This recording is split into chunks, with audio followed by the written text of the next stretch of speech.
Bro சொல்லு bro. உங்க வீடியோஸ்லாம் பாத்துருக்கேன் ப்ரோ. நீங்க போடுற ட்ரெஸ்லாம் பயங்கரமா இருக்கு ப்ரோ. எங்க ப்ரோ எடுத்தீங்க? அப்படியே ப்ரோ நம்ம எம்ஆர் 360 தான் ப்ரோ எடுத்திருக்கேன்.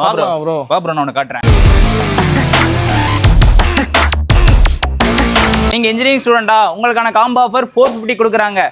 Party wear set plus polo fit fan 450க்கும், அதே மாதிரி 550க்கு ஆரன் polo set plus polo fit 550க்கும், அதே மாதிரி 650க்கு கொரியன் லைனின் செட்டும் பிளஸ் போலோ ஃபிட் ஃபேண்டும் 650க்கும், அதே மாதிரி எந்த 3 செட் பை பண்ணாலும் உங்களுக்கு 1100க்கும். நீங்க எந்த ஃபுட்பால் ஜெர்சி 3 பீஸ் எடுத்தாலும் 550 ரூபா தான். அதே மாதிரி நான் வேர் பண்ணிக்கிற ட்ரெண்டிங்கான பாக்ஸ் செட்லாம் எங்ககிட்ட அவைலபிளா இருக்கு. அதே மாதிரி யாரும் கொடுக்க முடியாத விஸ்காஸ் 2 செட் வந்து 550க்கும், அதே மாதிரி இவங்க கிட்ட மட்டும் தான் டூப்ளிகேட் பை செட் 250 ரூபாய்க்கு கிடைக்குதுங்க.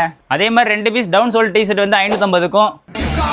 அது போல ஹாஸ்டல் ஸ்டூடெண்ட்க்கு ஃபைபர் ட்ராலி அவைலபிளா இருக்கு. இது போல street baggy track suit plus jersey combo எடுத்தீங்கன்னா 450க்கும். இப்போ நான் காட்டின கலெக்ஷன்ஸ்லாம் கம்மி தாங்க. இவங்க கிட்ட கலெக்ஷன்ஸ் நிறையாவே இருக்குங்க. இவங்களோட பேஜை ஃபாலோ பண்ணி வச்சுக்கோங்க. அப்பதான் கண்ணில் கலெக்ஷன்ஸ்லாம் காமிச்சிட்டே இருப்பாங்க. இவங்க கிட்ட கிட்ஸுக்கும் அவைலபிளா இருக்குங்க. நம்மளோட எம்ஆர் 360 ஆர்எஸ் மங்கலம் ராம்நாட் 2 பிரான்ச்லயும் இந்த ஆஃபர்ஸ்லாம் அவைலபிளா இருக்குங்க. மறக்காம நம்ம எம்ஆர் 360 ஒரு விசிட்டை போடுங்க.